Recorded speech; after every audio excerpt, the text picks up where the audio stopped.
5 আগস্টের পর বিএনপির মধ্যে আমরা -2 আতঙ্ক দেখেছি, মাঝে ছিল না, এখন আবার সেই -2 ফর্মুলার ভয় কি বিএনপির মধ্যে কাজ করছে? মানে মির্জা ফখরুল আলমগীর কে যদি আমরা কোট করি, তিনি বলছেন ওই যেমন 5 আগস্ট ঐক্যবদ্ধ হয়ে রাস্তায় নেমেছিলেন, ঠিক সেই মতো ঐক্যবদ্ধ হয়ে রাস্তায় নামতে হবে। আপনারা কার বিরুদ্ধে ঐক্যবদ্ধ হতে যাচ্ছেন বা চাচ্ছেন? এবং দেখুন, মানে সেটি কিরকম যে 5 আগস্টের সাথে কেন এই সময়ের তুলনা হলো ব্যারিস্টার কাজল? না, আমার কাছে মনে হচ্ছে যে মির্জা ফখরুল ইসলাম আলমগীরের একটি বক্তব্যকে যদি আপনি ইন আইসোলেশন যদি বিবেচনা করেন, তাহলে এর নানা রকম ব্যাখ্যা হতে পারে, নানা রকম অর্থ হতে পারে। আমার মনে হয় যে এই অন্তর্বর্তীকালীন সরকার গঠন করার পরে বিএনপির পক্ষ থেকে কনসিস্টেন্টলি বলা হয়েছে যে দেশের কিছু গুরুত্বপূর্ণ সংস্কারের ক্ষেত্রে বিএনপি সময় দিতে চাই। বিএনপির পক্ষ থেকে প্রথম থেকেই বলা হয়েছে যে এই সংস্কারের জন্য একটা নির্দিষ্ট সময়সীমা এবং নির্বাচনের জন্য একটি রোড ম্যাপ দিতে হবে।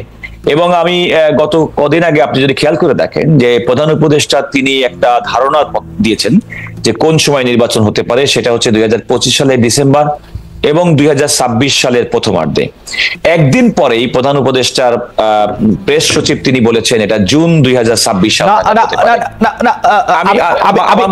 আমি একটু বলি, আমি যেটা মানে আমার যেটা আন্ডারস্ট্যান্ডিং, ডক্টর মোহাম্মদ ইউনূস বলেছেন যে 2025-এর শেষে অথবা 2026-এর প্রথমার্ধে।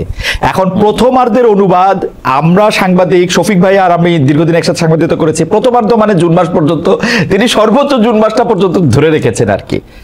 না, আমি বলছি মির্জা ফখরুল ইসলাম আলমগীর সাহেবের এই বক্তব্যটা হচ্ছে, দেখেন বিএনপি কিন্তু বিগত হাসিনা সরকারের বিরুদ্ধে দীর্ঘদিন পর্যন্ত আন্দোলন করছে, তার অন্যতম কারণ ছিল মানুষের ভোট এবং ভাতের অধিকার।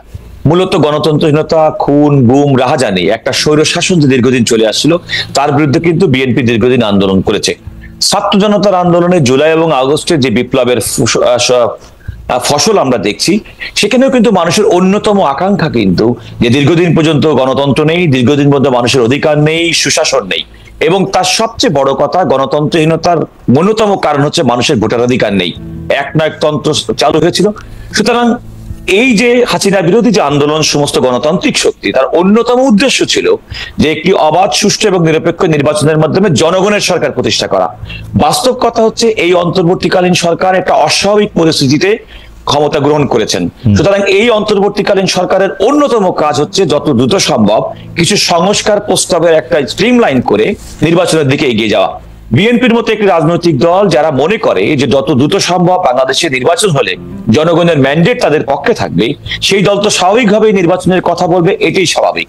এখানে আরেকটি কথা বলে রাখি, আমি একটু আরেকটি কথার আগে ব্যারিস্টার কাজল আমি একটু জানতে চাইতে পারি, এইটা আমি আসলে যত দ্রুত সম্ভব বলতে যেটা বোঝানো হইতেছে, আপনি একজন মানে বিশিষ্ট আইনজীবী, আপনি কি একটু বলবেন আপনি যদি এইটার দায়িত্বে থাকতেন, এই যত দ্রুতটা কত দ্রুত সম্ভব হইতো? আমাদের পুলিশ বাহিনী এখন কাজ করতেছে না, নানা ধরনের সমস্যার মধ্যে দিয়ে আমরা এখন আসি। আমি একটা কথা বলি, বাংলাদেশে আজকে অন্তর্বর্তীকালীন সরকার নামক যে সরকারটি আমাদের সংবিধানের 106 অনুচ্ছেদে সুপ্রিম কোর্টের আপিল বিভাগের মতামতের ভিত্তিতে চলছে, আমি আবারও বলছি, আমি রিপিট, এরকম একটি অস্বাভাবিক অবস্থা কিন্তু আমরা 1/11 পরেও কিন্তু দেখেছি। প্রায় 2 বছর সেই সরকার ছিল, সাধারণ মানুষ কিন্তু একটা অনির্বাচিত সরকারকে খুব বেশি দিন গ্রহণ করে না। 1, 2 নম্বর হচ্ছে কোন রাজনৈতিক সরকার, গণতান্ত্রিক সরকারের জনগণের প্রতি যে দায়বদ্ধতা, সেই দায়বদ্ধতা থেকেও কিন্তু তারা অনেক সময় নিজেদেরকে নিয়ন্ত্রণ করে তাদের কার্যক্রম পরিচালনার ক্ষেত্রে। আমি যদি বর্তমান সরকারের সঙ্গে 2 বছরের শেষাশিত সরকার মঈনুদ্দিন ফখরুদ্দিন সরকারের কথা বলে দেখি, মানে তুলনা করে থাকি, তাহলে দেখবেন সে সময় সরকারের নানা ব্যক্তির বিরুদ্ধে নানা রকম অভিযোগ কিন্তু উঠেছিল। সেই অভিযোগটা এই অন্তর্বর্তীকালীন সরকারের বিরুদ্ধে উঠবে আমি এমন আশঙ্কা আমি করতে চাই না। তবে একথা মনে করি যে যদি কোনো কারণে এরকম একটি অন্তর্বর্তীকালীন সরকারের কোনো ব্যক্তি কিংবা অংশীজনের বিরুদ্ধে এই ধরনের কোনো অভিযোগ ওঠে, তাহলে জাতি হিসেবে আমাদের জন্য অত্যন্ত সুইসাইডাল হবে। আমি মনে করি এই অন্তর্বর্তীকালীন সরকারের যে সার্বজনীনতা, বিশেষ করে 5ই আগস্টের ছাত্র জনতার বিপ্লব এবং দীর্ঘদিনের রাজনৈতিক সংগ্রামের পরে, কাজল ভাই সরি টু ইন্টারাপ্ট, আমি যেটা জানতে চাইছিলাম সেটা আপনি বলেন, মানে আসলে আপনি কি মনে করেন বা বিএনপির চাওয়াটা কি ছিল? মানে আমি আপনাকে একটু মনে করেন বিএনপি চাওয়া ছিল ওরা 3 মাসের মধ্যে ইলেকশন দিতে পারবে? Is it practical? না, আমি প্র্যাকটিক্যালি প্রশ্ন, আপনি খেয়াল করে দেখেন বিএনপি কিন্তু প্রথম থেকে বলে আসছে অন্তর্বর্তীকালীন সরকারকে যৌক্তিক সময় দিতে চাই। সেটা কত যৌক্তিক সময়? আমি বলছি, আমি জাস্ট আপনাকে বলি, যৌক্তিক সময় এক একজনের কাছে এক এক রকম। আপনি খেয়াল করে দেখেন প্রধান উপদেষ্টা বেশ কয়েকটি সংস্কার কমিশন গঠন করেছেন। তিনি স্পষ্টত বলেছেন ডিসেম্বর 2024-এর মধ্যে এই সংস্কার কমিটিগুলো থেকে প্রস্তাবনা আসবেন, সুপারিশ আসবেন। এই সুপারিশের পরে মার্চ নাগাদ তিনি রাজনৈতিক দলগুলোর সঙ্গে বসবেন, তাদের মতামত গ্রহণ করবেন। তাহলে এই সরকারের অন্যতম প্রায়োরিটি হচ্ছে যে একটা সংস্কার প্রস্তাব, বিভিন্ন অংশীদারের সঙ্গে কথা বলে সংস্কার প্রস্তাব দেওয়া এবং রাজনৈতিক দলগুলোর মধ্যে সেগুলো একটা ঐক্যমত সৃষ্টি করা। ইতিমধ্যে নির্বাচন কমিশন গঠন করা হয়েছে। আমি কিছুক্ষণ আগে টেলিভিশন স্ক্রলে দেখছিলাম যে জানুয়ারি 2 তারিখ থেকে ভোটার তালিকা হালনাগাদ করা হবে। তাহলে একটা নির্বাচনের পথে নির্বাচন কমিশন হাঁটছে। দুর্নীতি দমন কমিশন ইতিমধ্যে গঠন করা হয়েছে। সরকার কর্তৃক প্রণীত, বর্তমান অন্তর্বর্তীকালীন সরকার কর্তৃক প্রণীত সংস্কার কমিশনগুলো তাদের সংস্কার প্রস্তাবগুলো অনেকাংশে এগিয়ে আনছেন। সুপ্রিম কোর্টের মতো জায়গায় বিচার বিভাগের নিয়োগের জন্য বিচার সংস্কার কমিশন পর্যন্ত করা হয়েছে, নিয়োগ কমিশন পর্যন্ত করা হচ্ছে। তাহলে সংস্কারের যে প্রাথমিক পর্যায়, যেগুলো রাজনৈতিক দলের ঐক্যমতের ভিত্তিতে পরবর্তী নির্বাচিত সরকার সেগুলোকে এগিয়ে নিয়ে যাবেন, তার কিন্তু অনেকাংশে কাজ কিন্তু অন্তর্বর্তীকালীন সরকার ডক্টর ইউনূসের নেতৃত্বাধীন সরকার করে ফেলেছে। তাহলে আপনার এখন আমি একটা কথা বলি, ইমপ্লিমেন্টেশন প্রসেস, আমি আপনাকে আবারও বলি, খেয়াল করে দেখুন এই সরকারের কিন্তু ইমপ্লিমেন্টেশন প্রসেসের কোন লিগাল ইনস্ট্রুমেন্ট এই সরকারের হাতে এখনো পর্যন্ত নেই।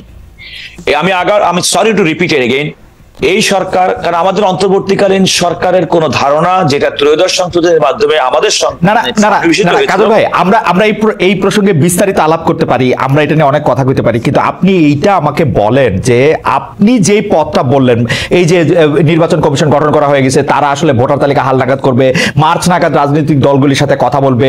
আমার ধারণা জুন বা জুলাই, মানে দ্বিতীয় যে মানে কোরবানি ঈদের পরেই একটা সময় দেখে নির্বাচন কমিশন একটা ডেট ঘোষণা করে দিবে এবং 2025-এর শেষে ইলেকশন হবে।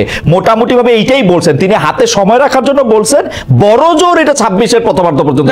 আমি আপনাকে মানে এইটার মধ্যে আপনাদের মানে আপনারা আর কত যোগ। আমি একটা ছোট্ট কথা বলি। প্রথম কথা হচ্ছে, দেখুন একটি রাজনৈতিক সরকার, একথা মানতে হবে যে রাজনৈতিক সরকার ছাড়া কিন্তু দেশ পরিচালনা সম্ভব না। রাজনীতিবিদরাই দেশ পরিচালনা করবেন, তারাই দেশের মানুষের কল্যাণ করবেন। ইন দ্য লং রান একটা অনির্বাচিত সরকার ব্যবস্থা সাময়িকভাবে মানুষের স্বস্তির কারণ হলেও দীর্ঘমেয়াদে কিন্তু এটা খারাপ ফল বয়ে আনতে পারে। এটা বিভিন্ন দেশের উদাহরণ। আমাদের দেশের মধ্যে 11 পরবর্তী অন্তর্বর্তীকালীন সরকারের ক্ষেত্রে আমাদের উদাহরণ কিন্তু আমাদের চোখে আমরা কাজল ভাই, আপনি যদি আমাদেরকে একটু সময় দেন তাহলে আমরা বলবো যে রাজনীতিকরাই দেশ পরিচালনা করবেন, রাজনীতিবিদরাই দেশকে এগিয়ে নিয়ে যাবেন। আমরা গত 54 বছরে 53 বছরে এই বক্তব্যের পক্ষে আমরা কত প্রমাণ আমরা আসলে দেখি। রাজনীতিবিদরা আসলে বাংলাদেশকে আছে, আপনি খেয়াল করে দেখুন কেন। আপনি খালেদ, আপনি মনে আছে যে আমাদের তরুণ বন্ধু আমার সঙ্গে সহ-আলোচক, তিনি যেমন রাজনৈতিক দল গঠন করার জন্য একটা প্রক্রিয়ার মধ্যে আছেন। এই বাংলাদেশের স্বাধীনতা অব্যবহৃতের পরে যে গণতন্ত্রের জন্য পাকিস্তানের বিরুদ্ধে সংগ্রাম করে বাংলাদেশ স্বাধীন হয়েছে, আপনার কি মনে নাই 1975 সালের জানুয়ারি মাসে সংবিধানের 4র্থ সংশোধনের মাধ্যমে শুধুমাত্র একটি মাত্র রাজনৈতিক দল করা হয়েছে? আপনার কি মনে নেই সেই সংশোধনের মাধ্যমে বাংলাদেশের স্বাধীন বাংলাদেশে 4টি সংবাদপত্র বন্ধ করা হয়েছে? 75 পরবর্তী সরকারকে আপনি রাজনৈতিক সরকার বলবেন না? এটা তো রাজনীতিবিদরাই করছেন। তাই আমি আপনাকে বলছি এটি যেমনটি দেখেছি তেমনি কি আমরা দেখি নাই যে শহীদ প্রেসিডেন্ট জিয়াউর রহমান সমস্ত রাজনৈতিক দলকে উন্মুক্ত করে দিয়েছেন? শহীদ প্রেসিডেন্ট জিয়াউর রহমান, আপনি আমাকে বলেন তো, বীর মুক্তিযোদ্ধা শহীদ প্রেসিডেন্ট জিয়াউর রহমান রাষ্ট্র ক্ষমতা আসলেন কেমনে? উনি তো পলিটিশিয়ান না, সরকারি কর্মচারী। আমি যদি বলে থাকি, আজকের জাতির ঐতিহাসিক প্রয়োজনে শহীদ প্রেসিডেন্ট জিয়াউর রহমান 7ই নভেম্বর বাংলাদেশের আচ্ছা, আমি যদি আপনাকে বিনয়ের সঙ্গে কাউন্টার প্রশ্ন করি যে ডক্টর ফখরুদ্দিন আহমেদ সাহেবের নেতৃত্বাধীন আগস্ট 2024 সালে এই সরকার কিভাবে আসলো বলেন তো? খুব খারাপ। একইভাবে একইভাবে না, খারাপ না, একইভাবে। তার মানে জনতা, সিপাহী জনতা সেই সময়কার শহীদ প্রেসিডেন্ট জিয়াউর রহমানের রাষ্ট্রের প্রয়োজনে তার মধ্যে একটা স্টেটমেন্টের দরকার ছিল। আজকে এই রাষ্ট্রের প্রয়োজনে এই স্টেটমেন্ট ডক্টর ইউনূস আসছেন, আপনাদের খারাপ? আমি সেটাই বলছি। তার মানে কি রাষ্ট্রের প্রয়োজনে শহীদ প্রেসিডেন্ট যেমন আজকে যখনকার 2024 সালে বসে আমরা যদি মনে করি যে 5ই আগস্ট বিপ্লব পরবর্তী এদেশের ঐক্য, অর্থনৈতিক শৃঙ্খলা ফিরিয়ে আনা, সুশাসন সুনিশ্চিত করার জন্য অন্তর্বর্তীকালীন সরকার ব্যবস্থা ডক্টর ইউনূসের নেতৃত্বে হওয়া দরকার, 75 পরবর্তী বাংলাদেশের সময় শহীদ প্রেসিডেন্ট জিয়াউর রহমান তৎকালীন সময়ের মানুষের কাছে সবচেয়ে গ্রহণযোগ্য ব্যক্তি ছিল যিনি বাংলাদেশকে লিড করতে পারবেন। এবং কিন্তু জিয়াউর রহমান সাহেব ক্ষমতায় আসার আগে বা লিড করার আগে তো উনি কারো ম্যান্ডেট নেন নাই যে উনি পারবেন কি পারবেন না, জনগণ তো তার এই দায়িত্ব দেয় নাই, উনি নিজে দায়িত্ব নিজে নিছেন, তাই না? আমি না এটা আমরা এটা নিয়ে কথা বলতে আসি, আবার আমরা এটা কথা বলতে আসি। খালেদ মহিউদ্দিন, আমি আপনাকে কারেকশন করে দিচ্ছি, জি। শহীদ প্রেসিডেন্ট জিয়াউর রহমানের ইতিহাস দেখেন, সমস্ত ইতিহাস থেকে তিনি আমি ইতিহাস দেখছি, উনি সহকারী সেনাপ্রধান ছিলেন, সেটা থেকে তিনি ডেপুটি চিফ মার্শাল অ্যাডমিনিস্ট্রেটর হয়েছেন, তারপরে উনি আমি বলছি জাতির ঐতিহাসিক প্রয়োজনে যেমন করে আমি একদম হুবহু ডক্টর ইউনূসের তাই দেখি, আমি ডক্টর ইউনূসের তাই দেখি। আমি বললাম উনি ক্যান্টনমেন্ট থেকে আসছেন আর উনি গ্রামীণ ফোন থেকে আসছেন, গ্রামীণ ব্যাংক থেকে। আমি সেটাই বলছি যে ডক্টর ইউনূস সাহেবের নেতৃত্বে যে সরকার ঐতিহাসিক প্রয়োজনে 2024 সালে এই জনগণের কল্যাণার্থে আসছেন এবং জনগণের কল্যাণার্থে তারা কাজ করবেন এবং জনগণের সেই সমর্থনটা তারা পেয়ে আসছেন।